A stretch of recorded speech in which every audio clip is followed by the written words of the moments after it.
Rodney is just this fictional cousin of mine that grew up kind of out in the woods and uh, went up to UT to Tennessee for a couple of years, or about a year and a half, before he realized that he ran out of money and all he was doing was drinking it away.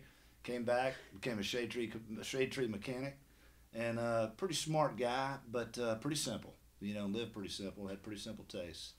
My friend George Taryn, who's a New Englander and moved down here to write country music, you know, he was a little more urban, I guess, than me, and we would be writing country songs, and we came up with Rodney to have kind of a filter, as it were. So when we got an idea, we'd start writing it, and we'd look at each other and go, well, is that something that Rodney would say? And that'd be too smart for Rodney to say. Not that he's not smart enough to say it, but he just wouldn't say it that way.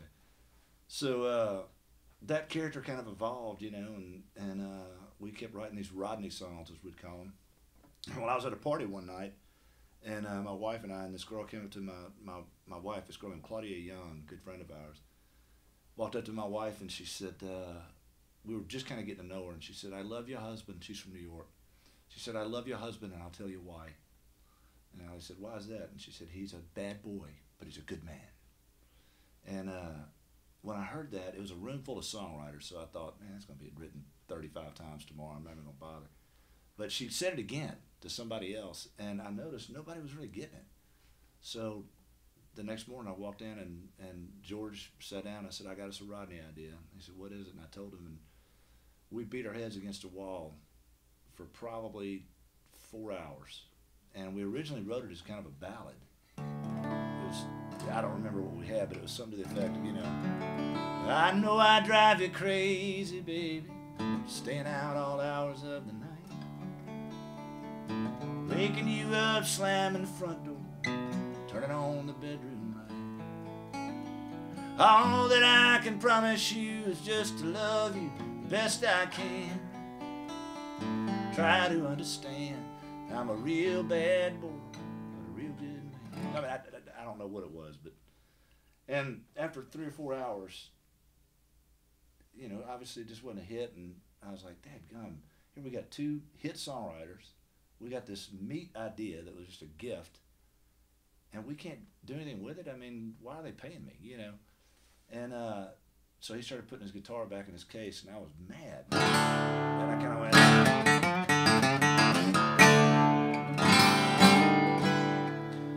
girl, you never know no one like me.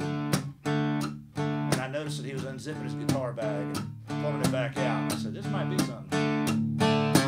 Up there in your high society, they might tell you I'm no good. Girl, they need to understand who I am. I may be a real bad boy, oh, but baby, I'm a real good man. I might have a reckless streak, at least a country mile wide. Woman, if you run with me, it's gonna be a wild ride. But when it comes to loving you, I got velvet. And I'll show you how a real bad boy can be a real good man. Yes, I can.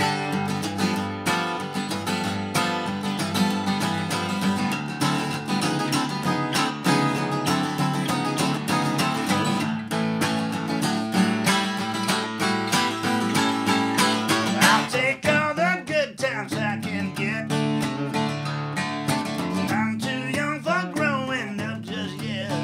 And there ain't much I can promise you, except to do the best I can.